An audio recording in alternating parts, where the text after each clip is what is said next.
तो कृपा बनी सब काज, कृपा बने सब काज, नाम खल कोटि। राधे राधे बाबा जी। राधे राधे मीनाक्षी जी, कैसी हैं? बस बढ़िया। सीमा पाठक जी हो नहीं पा रही है, वो बार बार कॉल कर रही है मुझे। हाँ, वो उनका लग नहीं रहा है शायद। मेरा नेट में कुछ प्रॉब्लम आ गया था। अब ये उसको लैपटॉप नया लेना है, तो उसकी लैपटॉप थोड़ा स्लो है। अच्छा अच्छा। इंटरनेट तो बढ़िया है मेरा वहाँ पे, लेकिन वो स्लो होने की वजह से नहीं हो पा रहा था। जी जी जी। कैसे हैं सब लोग? स्नेह बस जी बढ़िया, आपकी दुआ। राधे राधे बाबा। राधे राधे। नमो नारायण बाबा जी। नमो नारायण। कविता कैसे हो बेटा? जब मस्त मजे में। मजा में। मजा। ये बात मजा। स्नेह जी को बहुत बहुत बधाई। नमो आज नारायण बाबा अपने जी। मुख्य कर्मों से अपने आप को मुक्त कर लिया। जो जन्म पत्री के जो मुख्य दोष होते हैं, कैसे, तो आज आपका जो सबसे मुख्य जो दोष योग जो भी बोलो, जो काल सर्प योग मानते हैं, और काल सर्प योग में जो आज के नक्षत्र और वो जो है सबसे ज्यादा प्रभावी है। तो वैसे भी पंचमी हो या 14 हो, उसमें भी पंचमी का महत्व ज्यादा है। पंचमी का महत्व और बुधवार हो। आज क्या है? पंचमी भी है और बुधवार भी है। तो बुधवार को पंचमी होना, उसके साथ साथ बहुत सारे योग भी हैं आज के दिन।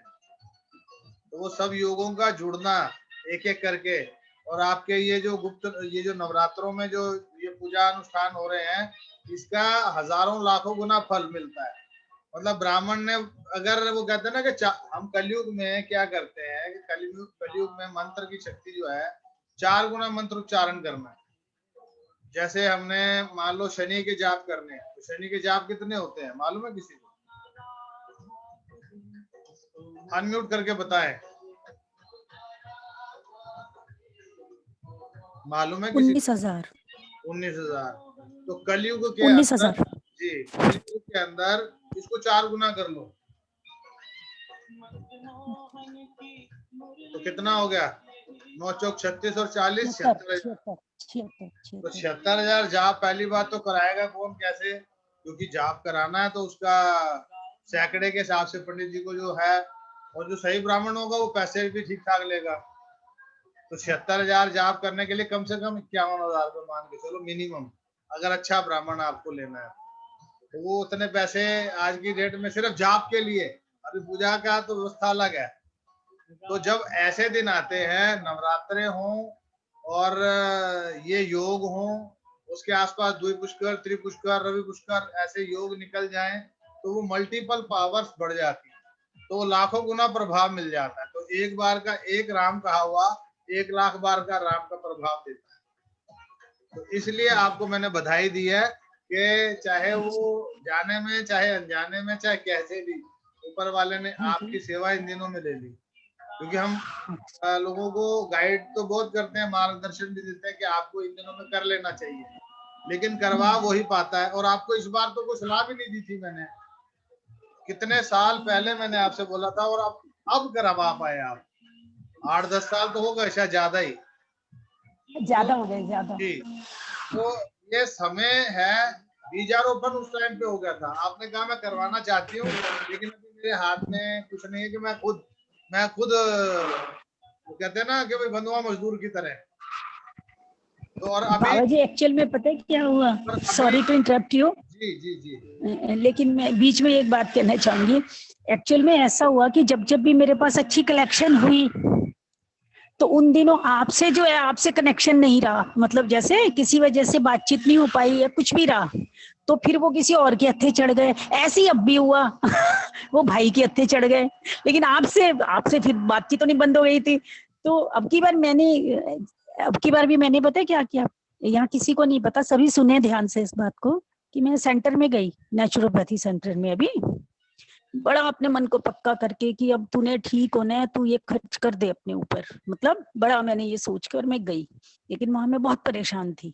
हालांकि मैंने बाबा जी से कोई ऐसा जिक्र नहीं किया कि मैं परेशान हूँ या कुछ हूँ, बट मैं 4 दिन तक बहुत परेशान रही वहां पे खर्चे की वजह से और ये सब। तो फिर मैंने वैसे ही बात करी बाबा जी से, राम राम हुई, राधे राधे, जो कुछ भी हुआ। तो बाबा जी कहते हैं ऐसे करो, आ जाओ, वापसी आ जाओ। जबकि कुछ मैंने बताया नहीं था कि भी कोई परेशानी है या कुछ है, बट ठाकुर जी के पास पहुंच गई तो उन्होंने जैसे कहा ना आ जाओ, मुझे अंदर से लगा वो बुला रहे हैं और मैं आ गई उसी दिन पैक करके। मैंने कहा नहीं तुझे जाना है, इससे तो तू ऐसे कर, तू ये सोच ले भाई तूने ना ये पूजा करवानी है, बाई गॉड मैं यही सोच के आई थी, बिल्कुल मन में यही सोचा। मैंने कहा तू वहां दे दे, वहां तेरा इलाज पक्का हो जाएगा, यहाँ होए ना होए तेरा। ये और बस मैं आ गई। 100% सही है, क्योंकि आपके हाथ से जो जाने हैं ना वो तो जाने हैं। मैं आपकी बात क्या कहूँ कि मैं अपने परिवार के बहुत से ऐसे लोगों को जानता हूँ कि बच्चों की गुल्लक तोड़ के गए। मतलब करोड़ोंपति आदमी, करोड़ों रुपया कैश होने के बाद, लिक्विडिटी होने के बाद नहीं जा पाया, और जब बिल्कुल ही हैंड टू माउथ हो गए, क्योंकि ये वाला जो योग है, काल सर्प योग जिसको बोलते हैं, ये योग अपनी पूजा भी करवाने नहीं देता। आप घर से जाओगे, आपको फिर वापस घर पे जाना पड़ेगा। और नियम क्या कहता है कि जब घर से निकल गए तो आपको वापस नहीं जाना है। अच्छा, शुरू शुरू में तो कुछ लोग थे वो गुरु जी संग चलना है, संग चलना है। अच्छा, जब भारत में होते तो संग भी हमारा खर्चा उठा रहे, चलो। अब 2 टायर एसी में मेरी टिकट कराते थे, आप बेचारे जनरल में जाते थे, क्योंकि भैया मेरे को तो रात को बैठ के भजन करना है। तो 3 टायर में तो सब अपना सो जाते हैं, मुझे नीचे की सीट चाहिए और 2 टायर में चाहिए, जिसमें किसी का चिक चिक पिक पिक नहीं चाहिए। तो वो अपना कह रहे गुरु जी चलो। अच्छा, फ्लाइट भी मुझे नहीं जमता था, क्योंकि यहाँ से पहले इंदौर जाओ, इंदौर से फिर टैक्सी करके आओ, तो वो ज्यादा उनका खर्चा। हालांकि देखा जाए तो एवरेज अगर 2-3 लोग जा रहे हैं ना, तो फ्लाइट की टिकट ज्यादा सस्ती पड़ती है 2 टायर की एसी से। यस, तो मतलब 6,000-7,000 रुपए में जाने आने की टिकट भी हो जाती है, उसके अलावा टैक्सी का खर्चा है। अच्छा, फिर तो हमारा क्या था कि अब जाते हैं तो रात्रि में होटल बुक करा लिया, इंदौर रुक गए और अर्ली मॉर्निंग चले गए, या अर्ली मॉर्निंग जाके वापसी इंदौर आके रुक गए रात्रि में, और अगले दिन की फ्लाइट। तो एक रात वहां रुकना जो है, खास करके रुकना उज्जैन में चाहिए। तो उज्जैन में रात को रुकने का महत्व ये है कि आपके जितने भी कष्ट हैं, वो ब्राह्मण बोलते हैं ना, दुख हर कष्ट हर, तो वो हर जाते हैं वहां पे। तो ऐसे नहीं है। अब पॉजिटिव वाइब्रेशन की जो बात है, आप समझो कि कितना पुराना ये प्रथा है। आरती के बाद धर्म की जय हो, अधर्म का नाश हो, प्राणियों में सद्भावना हो, विश्व का कल्याण हो, विश्व का कल्याण हो। मतलब उस टाइम से, ये जब से प्रथा बनी है तब से हर दिन प्रतिदिन सुबह शाम 2 बार आरती के बाद ये बोलना है। अब वो हो और है में फर्क है। जब शुरू हुआ था तब ये है की बात थी, धर्म की जय है, विजय है, अधर्म का नाश है। अब वो है को हो कर दिया, क्योंकि लोगों को समझा यह है वाली बात जमती नहीं है, अभी कैसे हो गई, ये तो होगी ना, तो हो कर दो। वो बस जितने जितने फिर जितना दिमाग जिसका है। जैसे अभी गीता की मैं बात करता हूँ, तो मैंने आपको शायद बताया भी था कि बहुत से लोग हैं जो गीता के अध्याय और गीता के श्लोक पढ़ पढ़ के और मेडिटेशन और माइंड ट्रेनिंग के सेमिनार कराते हैं। यस, तो वो कैसे? उसका कारण भी यही है कि आप सब कुछ कर सकते हो, लेकिन हम लोग अपने आप को समझते नहीं, अपनी पावर्स को जानते नहीं कि हम क्या कर सकते हैं। अरे हम बहुत कुछ कर सकते हैं भाई, मौका तो दो एक बार अपने आप को। अगर एक बार अपने आप को मौका दे दिया तो तुम सोच भी नहीं सकते कि तुम क्या कर सकते हो, तुम्हारे अंदर कितनी पावर्स हैं। ट्राई करके देखो ना एक बार। लेकिन नहीं, दूसरे की बात पे चला लेंगे, अपनी बात पे नहीं चलेंगे।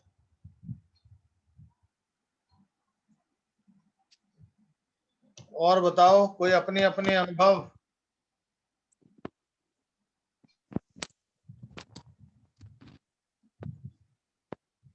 किसी का कोई अनुभव वो बताएं, शेयर करें। बाबा जी। जी सीमा बोल रही। जी सीमा बाबा जी, वो वैदिक मंत्रों के बारे में हाँ, आप वैदिक मंत्रों के बारे में बताना चाह रहे थे, कोई पूजा के समय किस तरह से किया जाता है। वो अभी आप थोड़ा सा लेट हो गए। वो स्नेह जी से यही बात हो रही थी कि जो हमारी जन्म पत्रिका है उसके अंदर मुख्य प्रकार से दोषों का वर्णन है। 17 तो मुख्य दोष है मेजर, जो आदमी को सारा जीवन राजयोग की भिखारी की तरह निकाल देता है। 17 मुख्य दोष, उसके अलावा भी बहुत सारे दोष हैं। तो मैं कोशिश करूंगा, मैं हर बार बोलता हूं लेकिन मैं कोशिश करता हूं कि अभी शेयर करूं आपसे वो, और नहीं तो सीधी सी बात है, क्योंकि अगर किसी को नॉन टू अच्छा एस्ट्रोलॉजर नहीं है तो आप मुझ तक अपनी डिटेल्स भेज दें। मैं प्रयास करूंगा कि आपको बता दूं कौन कौन से योग या दोष हैं उनके आपको निवारण कराने ले चाहिए, और वो जीवन में एक ही बार कराने होते हैं। उसके अंदर कुछ योगों का तो जैसे स्नेह जी की बात चल रही थी कि 10-15 साल 20 साल कब की बात है कि जब इनसे बात हुई थी, तो तब का सोचा अब जाके, और आज वो पूजा हुई है। आज बुधवार है, उज्जैन में आज वो पूजा हुई है। तो ये सौभाग्य है उनका। और ये कह लो कि जब ठाकुर जी ने कटनी है ना तो बहाना बनता है, और जबकि इस बार तो बोला भी नहीं, क्योंकि मैं 2-4 बार, जिससे मेरा अपना प्रेम प्यार होता ना तो 2-4 बार तो मैं बोलता ही हूँ। तो मुझे लगता है, हालांकि मुझे ठाकुर जी बोलते तेरा काम नहीं है, तूने एक बार बोल दिया, लेकिन यदि जिसको मैंने दिल से अपना बोल दिया, तो मुझे लगता है कि नहीं, इसके घर में भी वैसी खुशियां आनी चाहिए जैसे परमात्मा ने सबके घरों में दी, मेरे घर में दी। तो अच्छे विचार और अच्छी खुशियां कैसे आएंगी? हमारे जिंदगी का जो पिछले प्रारब्धों का जो गंध है, कूड़ा है, वो कैसे निकले? तो उसकी वजह से फिर मैं ये आपको रिकमेंड करता हूँ। और ये जेनेटिकली चलता है। जैसे मैंने अपने बात की कि मेरे नानी की 6 बहनें थी और एक भाई था, तो 7 लोग होने के बाद 7 के आगे 4-4, 6-6, 8-8 बच्चे, और उनके 2-2, 3-3 बच्चे। तो मैं अपने परिवार की आंख बंद करके देखता हूँ तो 200, 250, 300 लोगों को मैं देख सकता हूँ, विजुअलाइजेशन कर सकता हूँ, और सबके बैंड बड़े, मतलब 1.5 करोड़ रुपया शादी पे लगाने के बाद 1 साल भी बेटी अपने घर में तंदुरुस्ती से नहीं रह पाई, खुशहाल नहीं रह पाई। तो इसलिए वो जो दोष हैं उनकी पूजन करानी आवश्यक है। मैंने अपनी नानी की पूजा 102 साल की थी, मैंने करवाई स्वयं। मैंने पहले अपनी कराई, बहन की कराई, बच्चों की करवाई, फिर उसके बाद अपनी मम्मी के बाद अपनी नानी की, और नानी की पूजा कराने के बाद फिर हमारी जो मौसी हैं, जो ज्योति सचदेवा नीरू, जो हमारी सिस्टर हैं, उनकी माता जी को सपने में कुछ आया, उन्होंने वो किया, तो विदिन 3 डेज हमारी नानी जी शरीर छोड़ के चली। नहीं तो लास्ट जो ईयर था उनका के बहुत तकलीफ में था, मतलब आखिरी समय में तो बेड पर ही सब कुछ था। और जबकि 102 साल की आयु और पूरा परिवार छोड़ के जाना, और यहाँ तक कि 102 साल की आयु में भी उनके बाल पूरे सफेद नहीं थे, दांत असली थे कुछ, और बाल जो थे कुछ ब्लैक थे, आईब्रो ब्लैक थी। तो ये चीजें जो है, ये पुराने सात्विक लोगों को खाना और सात्विक। एक चीज और कहनी थी मुझे। जी कहिए। हाँ, एक चीज और एक्सपीरियंस के बारे में। कल जब आपने रेकी का वो करवाया था मुझे, और ऑल ऑफ सडन जो है मेरा हाथ बिल्कुल खुल गया। मैंने आपको बताया भी था जी कि पहले तो मुझे लगा कि शायद मुझसे नहीं होगा, लेकिन ऑटोमेटिकली वो हाथ खुल गया, एक पावर सील आई और अपने आप ही खुल गया, और इतनी तेजी से खुला। लेकिन उसके बाद जैसे मुझे स्पॉन्डिलाइटिस की प्रॉब्लम है, थोड़ा दर्द रहता है, कल मैं बहुत ही मतलब पूरे टाइम फ्रेश फील करती रही, क्योंकि हमारे शरीर, ये मुझे बहुत अच्छा लगा। मुझे लगा शायद उसकी वजह से हमारे शरीर के अंदर ही सारी शक्तियां विद्यमान हैं, सिर्फ हमें अपने अंतर मन की शक्तियों को जगाना है। और जो ये मेरा प्रयास रहता है, मुझे बहुत से मेरे हैं जो जानकार हैं लाइन के, वो कहते गुरु जी आप अपनी आवाज में करवाया करो। मैं अगर मुझे जब लगता है, अब जैसे कल मैंने कुछ भी नहीं, कल सोचा कुछ था, मैं सारी ना 15-20 मिनट तो मुझे इसी में लग जाते हूँ, सारे एक ऑडियो को सेट करना, फाइल को सेट करना है, कौन सा उसको प्ले करना। अब ये सारे काम मेरे नहीं है, लेकिन अब मैं आधा डॉक्टर आधा इंजीनियर बन गया हूँ। कनेक्शन ब्रेक हो रहा है लैपटॉप को यूज करते करते, तो वो 15-20 मिनट तो इसी में निकल जाते हैं मेरे।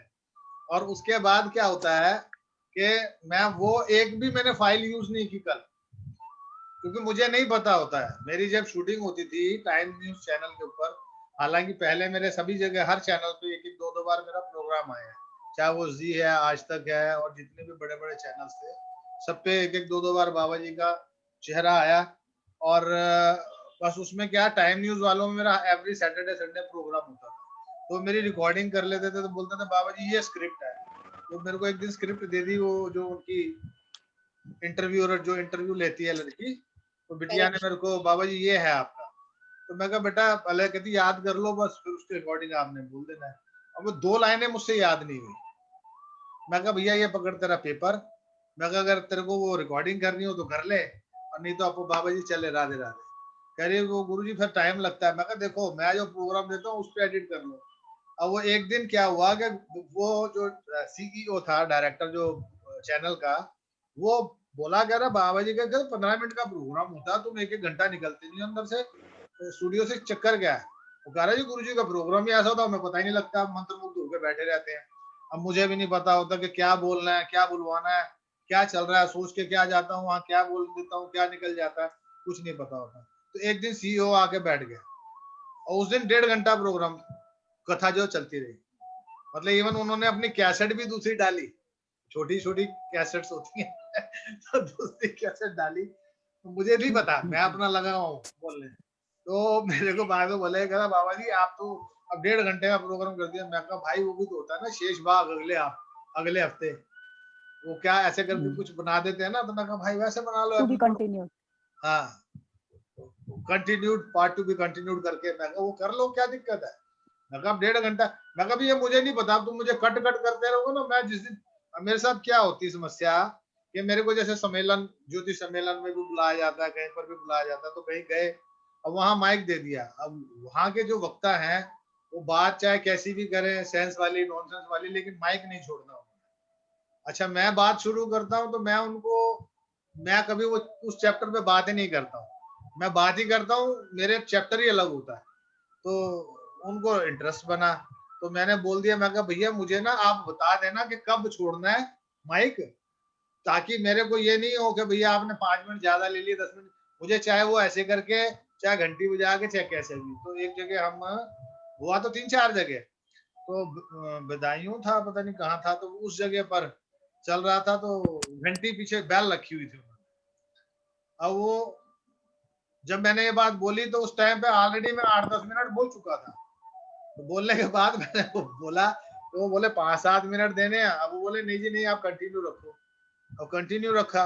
अब बात चल रही थी, चैप्टर चल रहा था, बात करते करते उनको लगा कि बाबा ये भी थोड़ा सा खींचेंगे तो घंटी मार दो। उन्होंने घंटी मारी, हमने ब्रेक दे दिया वहीं पे। मैं कहा अच्छा ये नमो नारायण, अब आगे की ये संभालेंगे। तो वो खुद ही आ गए जिसने घंटी मारी, कह रहे जी इस बात को तो पूरा कर दो।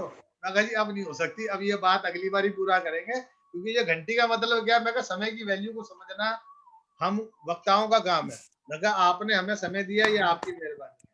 तो ऐसे ही हमारे मोती नगर के अंदर सनातन धर्म मंदिर में प्रोग्राम चल रहा था, तो मेरे से पहले किसी एक वक्ता को समय दिया, और हमारे महामंडलेश्वर जो गुरु गद्दी पे गिरधर गिरी जी महाराज बैठे वो भी थे। तो वो खुद वो जो वक्ता था, उनके पिताजी भी कथावाचक और अच्छे कथावाचक है। अब उन्होंने उनके बेटे को उन्होंने स्पेशली, मतलब जो स्टेज प्रवक्ता थे, उन्होंने बोला कि जी आपने समय का ध्यान रखना है, और 7 से 10 मिनट का समय आपके पास है। 15 मिनट 20 मिनट के बाद कहता हाँ हाँ मुझे बोला था कि आज आपका टाइम है, जैसे मर्जी ले लो। उसने आधा घंटा मतलब स्टेज नहीं छोड़ी, और वो 2-3 बार पीछे से इशारा भी किया। लेकिन ऐसे वक्ता के लिए क्या होता है कि एक तो उसके पिताजी ने स्टेज पर ही डांट दिया इन द सेंस पब्लिकली, समाज में उन्होंने ये बात बोल दी कि भैया ये बात अच्छी नहीं लगी कि जब आप एक स्टेज पर बैठे हो तो जो स्टेज को ऑपरेट करता है वो अपने आप में उसको आपको मान देना है, वो आपको समय दे रहा है। और आप यदि समय का, आप लोग वक्ता लोग अगर समय का ध्यान नहीं रखोगे, तो फिर इसका मतलब अगर आपके पास समय की वैल्यू नहीं, तो समय आपकी वैल्यू नहीं करेगा। तो आपको क्यों करना है इतने भजन और कीर्तन। तो फिर वो स्वामी जी ने भी बात बोली, और जो स्टेज के वक्ता थे मतलब 3 बार उस व्यक्ति का क्या हुआ, इमेज बनते बनते स्टेज पे बेइज्जती करवानी पड़ी। तो ऐसा काम क्यों करना है। आपको पैसे मिल रहे हैं आपके बोलने के, और अगर पैसे नहीं भी मिल रहे हैं तो मकसद क्या है आपका। आप जो देना चाहते हो शॉर्ट में दे दो। अभी मेरे को पता है कि मेरे पास ये टाइम है, हालांकि मीनू मेरे को बोलती है बाबा जी आप थोड़ा सा ना टाइम का आपको पता नहीं लगता, और कई बार कईयों ने जाना होता है। जैसे कल वैशाली बच्चे ने जाना था, तो मेरे को पर्सनल मैसेज करी बाबा जी मैं जाऊँ। मैं कहा जिसको जाना है जाओ, मेरे को आपको लगता है कि आपका काम है जरूरी है, आप जा सकते हैं, you are open to leave. आपको पर कोई बाबा जी ऐसे कैसे छोड़ के चले जाए? तो वो क्या होता है कि मेरे को अभी जैसे सीमा जी की एक बात थी, उस बात का उत्तर देने के लिए बात शुरू हुई और तब तक सीमा जी ने ज्वाइन ही नहीं किया था, समझे बात को। तो अब सीमा जी ने ज्वाइन किया तो मकसद अभी मैं रिपीट फिर कर देता हूँ कि जो भी लोग हैं हमें अपनी अपनी जन्म पत्री को दिखाना चाहिए किसी अच्छे से वक्ता को, और जो मुख्य दोष हैं उनका निवारण एक एक बार जीवन में करवा लेना चाहिए और अपने पूरे परिवार का। दूसरा, लाल किताब के हिसाब से पत्री दिखा करके उसके जितने ऋण हैं वो ऋण उतार देने चाहिए, क्योंकि आपका कोई ग्रह अच्छा है लेकिन उस ग्रह से रिलेटेड कोई आपका ऋण है, पितृ ऋण, मान लो स्त्री ऋण है, या आपका शनि बहुत उच्च का है लेकिन आपका जालिमाना ऋण है लाल किताब के हिसाब से, तो शनि आपको अच्छा दे नहीं सकता जब तक आप शनि के ऋण नहीं उतारो। अब शनि के ऋण उतारने के लिए आपको 100 मजदूरों को खाना खिलाना है, और खाना कैसे खिलाना है? खाने में कम से कम 2 सब्जी हो, पूड़ी हो, पका हुआ खाना, भोजन पका हुआ ही होना चाहिए, क्योंकि पुराने टाइम पे पका हुआ भोजन होता था, पका हुआ जिसको कढ़ाई के अंदर जिसको बोलते हैं अपन, तो वो पका हुआ भोजन होना चाहिए। चलो वो नहीं है तो रोटी ले जाओ, पराठे ले जाओ, एक आधा मीठा हो और पानी का गिलास हो, सलाद हो, जो बंदा खुश होके खाए। या देवी सर्वभूतेषु स्वस्ति रूपेण संस्थिता नमस्तस्यै नमस्तस्यै नमस्तस्यै नमस्तस्यै नमो नमः। ये हमारी साक्षात देवी आज माँ भगवती का रूप हमारे बीच में। अब मैं एक तरफ बेटी भी बोलता हूँ, आज तो माँ का रूप लग रही है मीनू साक्षात।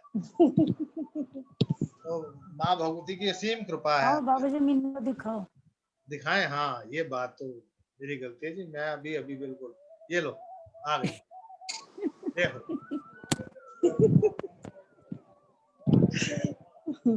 आए नजर। आशीर्वाद दे दो माँ, माँ आशीर्वाद दे दो। दो जी आशीर्वाद। आशीर्वाद है सबको आशीर्वाद, बहुत बहुत आशीर्वाद। बहुत सुंदर मीनू, ये गले में ये जो मनके वाली माला है ना, इसको कभी कभी डालना है, रेगुलर नहीं डालना है। मैंने आज ही डाली है बाबा जी। हाँ, कभी कभी डालना है, ओके है, रेगुलर नहीं डालना है। और ये इनके लिए नहीं है, सभी के लिए है, ध्यान रखो जो ग्रस्त लोग हैं, ग्रस्त आदमी को गले में मनके वाला, और स्पेशली जिसका बिजनेस हो या जिसकी बेटियां हो। मन का मतलब ये मन का है, रुद्राक्ष हो गया या ये वाला मनका हो गया। अभी मैं ग्रस्त हूँ, मैं सिर्फ जब बोलता हूँ तब पहनता हूँ या कोई क्रिया करनी होती, जैसे अब ये मीनू ने गले में रुद्राक्ष भी डाल रखी है और तुलसी की माला भी डाल रखी है। तुलसी की माला वैसे ठीक थी, लेकिन जो गोल गोल आ गए ना मन के, वो ठीक नहीं है। तुलसी में लंबी वाले चल जाता है, वो कोई बात नहीं, लेकिन अगर गोल मन के आ गए तो बेटियां जो है वो बुद्ध हैं, तो उनका जीवन कष्टमय हो सकता है। तो हमें उन चीजों का ध्यान, अब ये थोड़ी मैं प्लान करके बता सकता हूँ, ये मुझे भी नहीं पता होता। अभी कोई अचानक से चीज नजर आ गई, मैंने बोल दी। और आपको जितने भी 14, 15, 16 लोग जो यहाँ जुड़े हैं, वो उनकी पात्रता है कि किसको कितना समेटना है। तो आपका हाथ ऐसे है या आपको जी मेरे पास तो बहुत कुछ है, ऐसे बात करके बैठे हैं, तो वो आपके ऊपर है। तो ठाकुर जी ने किसको क्या देना है पता नहीं।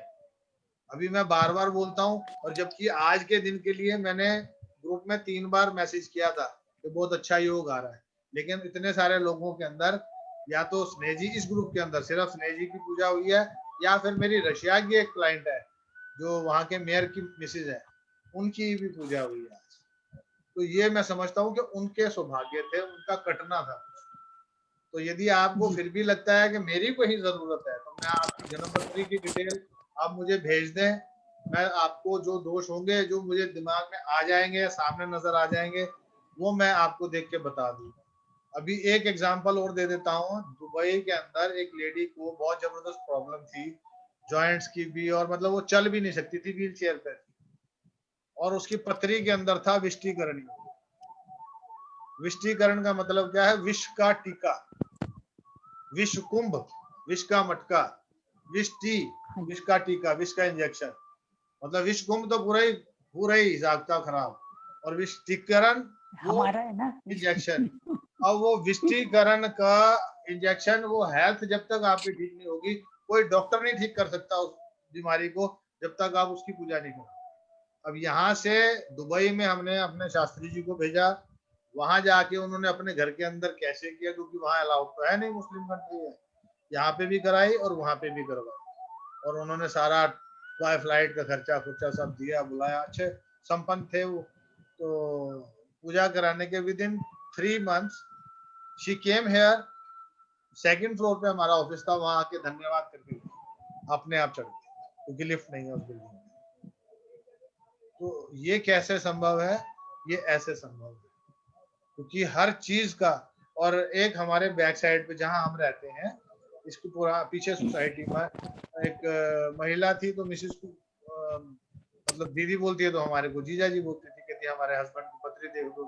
तो 2-3 साल पहले पत्री दिखाई, तो पत्री देखने के बाद हमने बोला भी इसकी सेहत पे लेके कोई प्रॉब्लम आ सकती, तो आप ये पूजाएं करवाओ। अब उन्होंने नहीं करवाई, और 2 साल बाद मेरे पास आ गई कि जी उनकी बाउल्स में पानी भर गया और डॉक्टर कहता ऑपरेशन होगा, और शुगर के पेशेंट है, ऑपरेशन कर नहीं सकते, तो अभी बहुत मुश्किल हो गई। तो मैं कहा बेटा मैंने तो आपसे बोला था आप पूजा करा लो। पूजा मैंने करवाई नहीं थी, मेरी सास ने करवाई थी। मैं कहा बहुत अच्छी बात है, मैं कहा फिर पंडित को पकड़ो। तो मैं कहा पंडित ने किसने पैसे लिए थे? फिर वो 5-6 हजार रुपए लिए थे। मैं कहा अब 80,000 रुपए की पूजाओं के आप 6,000 रुपए में कराओगे, तो फिर पंडित का कसूर थोड़ी है, वो 6,000 रुपए में 6,000 वाले रिजल्ट देगा ना। मनी बैक गारंटी कैसे दे देगा वो, उसको जब आपने पैसे ही नहीं देने हैं।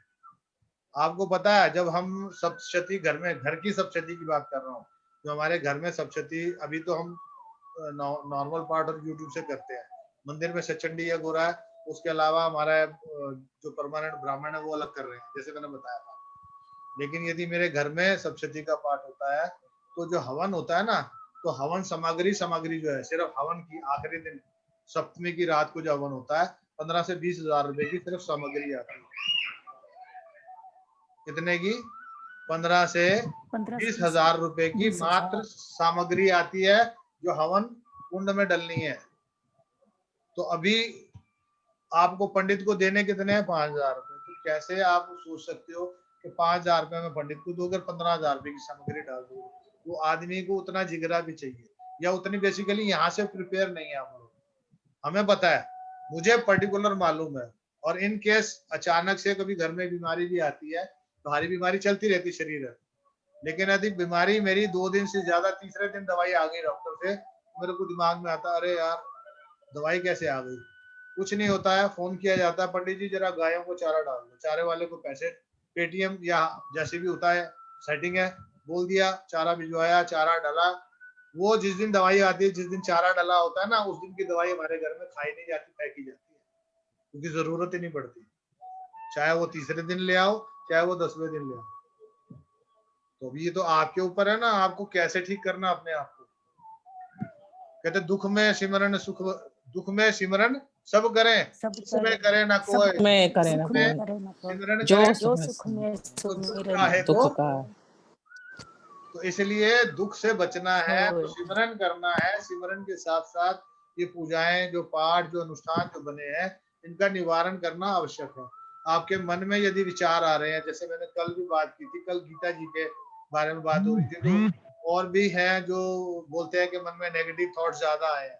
तो पहले तो आप ये देखें कि आपका या तो राहु खराब है पत्री में, या आपके घर में जो सिर कटे बुद्धास के या गणेशा के इस टाइप के जो है वो स्टैचूज बहुत होंगे घर के अंदर, या शंख, सिप्पियां, कोड़ियां, बभूत, या बड़े चौड़े चौड़े पत्ते, ये चीजें बहुत ज्यादा होंगी घर में। तो ये भी घर में कंफ्यूजन क्रिएट करती है।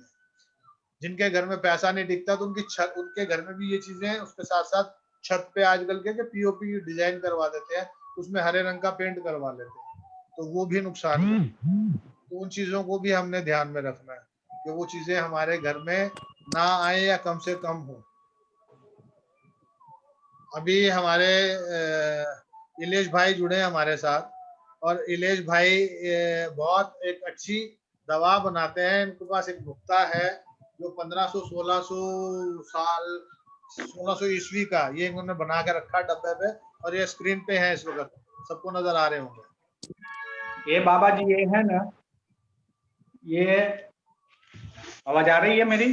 जी जी सब आ रहा है, नजर भी आ रहे हैं आप, आवाज भी आ रही है। दिख नहीं रहे। ये जो धूप है, ये धूप है हवन करने का धूप। अच्छा जी। ये धूप 2,000 रुपये पर केजी है जी।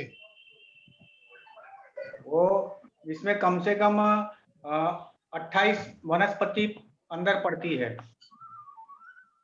कोई आर्टिफिशियल नहीं है, कुछ नहीं है। ये दिख रहा है ना? जी जी जी, देखो बिल्कुल दिख इसमें रहा है, बिल्कुल दिख रहा नहीं हाँ। दिख रहा, हमें नहीं दिख रहा। है। आपको नहीं दिख रहा? क्यों नहीं दिख रहा? हाँ अब दिख, नहीं गैलेक्सी M11 जो लिखा हुआ हाँ है। जी हाँ जी हाँ जी, गैलेक्सी में। अच्छा अब दोबारा से बोल दीजिए भाई इलेश ये भाई। 2000 रुपए का ये हवन सामग्री है इनकी। उसके अलावा इन्होंने एक चीज और बताई है कि जो इन्होंने दवाई बनाई है वो इम्यूनिटी स्ट्रांग करती है, हमारे जोड़ों को स्ट्रांग करती है, मैन पावर को बढ़ाती है। वो आदमी या औरत कोई भी खा सकता है, देसी जड़ी बूटियां है। जैसे ये भी इन्होंने बताया, डायबिटीज वाले भी खा सकते ये हैं। हवन सामग्री है। हवन सामग्री जो मैंने बताया आपको, जो जेन्युइनली जब सामग्री डलती है, जो खुद बनाई जाती है सामग्री, उसके अंदर कितना सामान डलता है। एक हमारे लोगों में कड़वा हवन करते हैं, तो कड़वा हवन के अंदर क्या करते हैं, लाल मिर्ची भी डालते हैं और इतना कुछ डालते हैं। लाल मिर्च आप घर में एक जला दो, उसका घर के अंदर बैठ के दिखाओ, नहीं बैठ सकते। और जब कड़वा हवन होता है तो 2 बोरी लाल मिर्च का हवन कर लो, आपको पता नहीं लगेगा, क्योंकि वो किया कराया जो ऐसी चीजें नेगेटिविटी होती है उसके अंदर ये जड़ी बूटियां डलती हैं, जैसे इलेश भाई ने बनाई। तो ये इनकी यही तपस्या ही है। ये मैं हर रोज हवन करता हूँ। बहुत सुंदर। तो और वो जी वो अभी आप, लकड़े में नहीं करता। अभी आपको एक और, अभी आप फेमस हो गए यहाँ पे, तो ग्रुप के अंदर जिस किसी को भी चाहिए होगी ये हवन सामग्री और ये जड़ी बूटी से जो अपने खाने वाली जो इन्होंने बनाई है, क्योंकि अभी सर्दियां आ रही हैं, तो मैं तो रिकमेंड करूंगा 3-4 महीने खा के देखो। आप किलो नहीं मंगाओ, 100 ग्राम मंगाओ, जो भी कॉस्टिंग प्राइस पे अभी तो इलेश भाई देंगे, क्योंकि इनका लालच, इनका वो बिजनेस नहीं है। इनको एक ये है कि बस ये परिवार जुड़ा है, वो कमाए, अपनी सेहत, आपकी सेहत अच्छी होगी तो दिल से दुआ तो निकलेगी ना, दुआ तो करोगे इनके लिए। तो ये सबसे बड़ी अपने बात।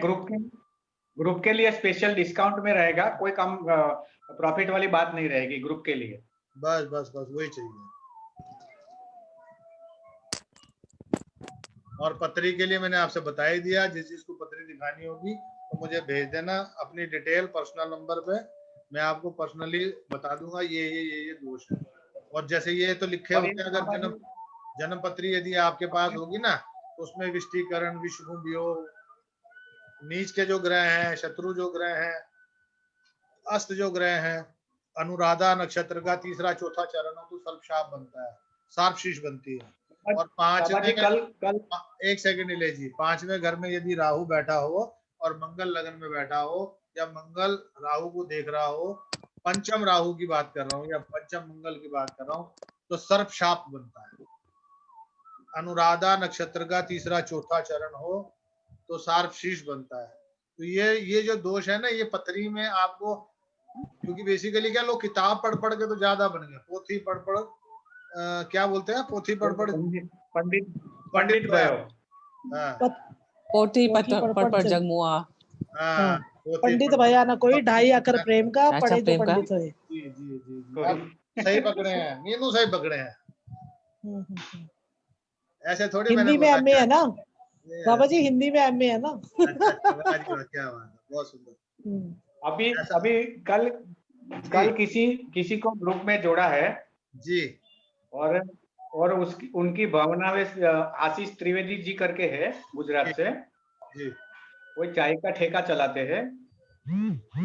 और ठेका चाय का। अच्छा, मैं कुछ और समझा, ठेका सुनते ही दिमाग में ना। नहीं, चाय का वो उनका ये है। हाँ, समझ गया। और उनका क्या है, ऑनलाइन यानी व्हाट्सएप पे उनका सबको फ्री, किसी भी कुंडली ये सब कुछ फ्री में। नहीं, मैंने कहा कि उनको ऑनलाइन चाय फ्री सबको। अपने अपने घर बनाओ और पियो उनका नाम लेके। वो अच्छा काम करता है और सबकी सेवा भी अच्छा करता है। देखो सिंपल है, मैं समझ गया आपकी बात, बहुत अच्छी बात है, क्योंकि अगर वो उनसे भी सेवा ले लेंगे अपन, तो मेरा क्या रहता है कि बीच बीच में इसलिए हंसाता रहता हूँ कि थोड़ा थोड़ा बैटरी चार्ज होती रहे। तो एक दिन मैंने सबको आलू के परोठे खिलाने हैं बहुत सुंदर से, सब अपने अपने घर में आलू की पिट्ठी तैयार करके रखना, बनाना, और एक टाइम पे सारे इकट्ठे मिलके खाएंगे। तो ऐसे आलू के परोठे भी खाएंगे हम। जब मीनू ने बुलाना वो बुला ही लेगी हमें। अभी सब अलग अलग है ना। मेरे जी यहाँ बाबा आओ तो आलू के परोठे नहीं मिलेंगे। अरे आपके यहाँ क्या मिलेगा ये बता दो, हम तो वो खाने आ जाएंगे। हमारे यहाँ दाल बाटी, या तो फिर आपको परोठा खाना है तो कच्चे केले का। हम लोग जैन है ना, तो लहसुन प्याज और आलू घर में नहीं लाते हैं। अरे हमारा आलू क्यों नहीं लाते? लहसुन प्याज तो समझ। आलू आलू जमीन में होता है ना, अच्छा आलू भी जमीन नहीं वाला नहीं खाते खाते हैं। जी। अच्छा जमीन पे। चलिए अब इसके बारे में तो खैर अच्छा है जो अपने हर किसी का धारणा है, लेकिन हमारा थोड़ा सा अभी प्याज के ऊपर तो इंटरनेशनल रिसर्च हो चुकी है कि जो लोग दूसरे शहर जाते हैं ना, उनको अगर जाते ही दूसरे शहर में, दूसरी कंट्री में, दूसरे मतलब एक शहर से दूसरे शहर भी जा रहे हो जहाँ पानी चेंज हो रहा है, वहां जाती कच्चा प्याज खा लोगे तो आप बीमार नहीं पड़ोगे। यस। तो ये इस प्याज ने 100% पता नहीं किसी का बिगाड़ा था बाबा जी कुछ। हाँ जी। प्याज पे तो धर्म टिक गए। नहीं वो धर्म ऐसा है जी, जो लोग बोलते हैं कि प्याज नहीं खाने से गुस्सा नहीं आता है, तो मैं तो ऐसे ऐसे महात्मा जानता हूँ, हम तो उठते बैठते महात्माओं में, उनका स्वत यहाँ बैठा है। मैं तो जनरल बात कर ली तो मेरे हमारे अपने आश्रम के अंदर एक लड़के ने, मैं कई साल बाद गया तो नए बच्चे भी आए थे पढ़ाई के लिए, कुछ है 30-40 विद्यार्थी जो पढ़ते भी है, संस्कृत सीखते वही रहते हैं। और वो मैं भंडार में चला गया, भंडार घर के अंदर बैठा तो पहले तो मुझे बोला बैठिए स्वामी जी हम थाली लेके आते हैं। अब वो थाली ले आया, वो लेके आया नहीं आया पता नहीं क्या हुआ, तो वो लड़का कह के चला गया। दूसरा लड़का आया कह रहा अपनी थाली खुद उठा लीजिए। मुझे डाइजेस्ट नहीं हुई बात, मैं कही क्या नॉनसेंस है, मतलब मैं उठा रहा था तो कह रहा चलिए स्वामी जी हम लेके आते हैं। अब बैठ गया हूँ तो कह रहा जाके दूसरा लड़का आया तो अपनी थाली ले आओ। मैं उठ के बाहर चला गया। तो मुझे अपने लिए तो कभी महसूस होता ही नहीं, क्योंकि मैं वैसे भी आश्रमों में भंडारे में कभी खा के खुश नहीं हूँ। मुझे लगता है किसी ढाबे पे बैठ के खा लो वो ज्यादा अच्छा है पैसे देगी, क्योंकि दान का काम, दान का माल खाना बड़ा आसान है, निकलता बहुत भारी है, तो निकालना भी पड़ता है।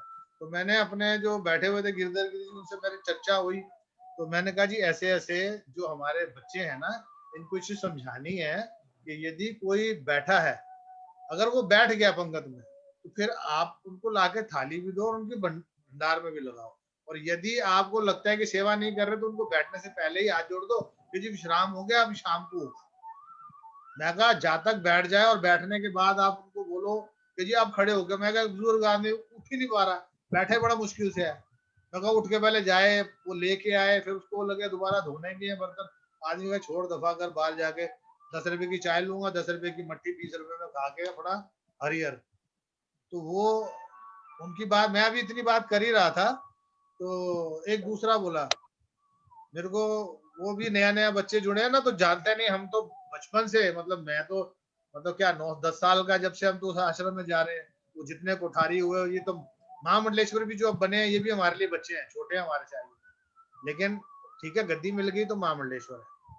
लेकिन उनको भी नहीं मालूम है कि शायद मेरा क्या दर्जा है या मेरा क्या रिश्ता उस आश्रम से, क्योंकि दादा गुरुओं के दर्शन ही नहीं किए उन्होंने। हमने तो दादा परदादा गुरु के दर्शन कर रखे। तो वो उनको मैंने बोला तो एक आया, स्वामी जी इतना गुस्सा अच्छा नहीं होता। मैं तो गुस्सा अच्छा नहीं होता। मैं कहा इधर आइए आप पहले तो। मैं कहा आपको किस बात में गुस्सा नजर आया मेरी? नहीं नहीं आप शिकायत लगा रहे हो। मैं कहा आपको पता मैं शिकायत लगा। मैं कहा पहले तो ये गुस्सा जो है ना ये आपके अंदर है, जो इमीडिएट आपने ये सोच लिया कि मैं यहाँ शिकायत करने आया। मैं कहा ये आपकी कुंठता है यहाँ पे। मैं कहा मेरे को फर्क पड़ता ही नहीं दोस्त मेरे, खिलाओ नहीं खिलाओ, मैं तो आज आया हूँ। मैं तो अपने आश्रम में भी आके कुछ नहीं हूँ। क्यों? क्योंकि मेरे को लगता है कि मैं धर्मशाला के बजाय होटल में रह लूंगा ना तो मेरे को तसल्ली रहेगी। धर्मशाला के अंदर रहने के बाद 36 तो कमियां नजर आती हैं। फिर दिमाग में चलता है या तो मैं खुद खर्चूं पैसे, अब वो ये टूटा पड़ा है, पॉट टूटा पड़ा है, एसी नहीं चल रहा है, बिस्तरे खराब है, फर्श गंदा है, तो उनकी कमियां निकालोगे तो फिर वो यही बोलते हैं हम स्वामी जी करा लो। अब बाबा जी कहाँ से करा लो भाई, आश्रम में तो माल आ रहा है, बाबा जी की जेब में आएगा तो बाबा जी करा देंगे। तो इसलिए मैं फिर वो बिलीव मेरा थोड़ा सा लगता है कि आसन मस्ते करें, बाहर कहीं जाके रहेंगे, मानसिक तो तीरथ करने आए हैं तो फिर तीरथ कर लेना, एक दूसरे की कमियां को निकालनी है। तो उस लड़के की क्लास में स्वामी जी हाथ उठाने लगे उस पे, तो फिर मैंने उनका स्वामी जी को दबाया। फिर स्वामी जी समझ गए कि नहीं गलत है, लेकिन मुझे लगा कि गलत हो रहा है ये, मैं इसलिए उठ के वहां से चला आया। मुझे नहीं समझ में आता है कि किसी के लिए क्यों बोल रहा हूँ, हमारा अपना आश्रम है इसलिए बोल दिया, नहीं समझ में आया तो साथ में बोल दिया। अभी दोबारा आ जाओ, 1 मिनट भी नहीं रह गया, आओ चलो फटाफट।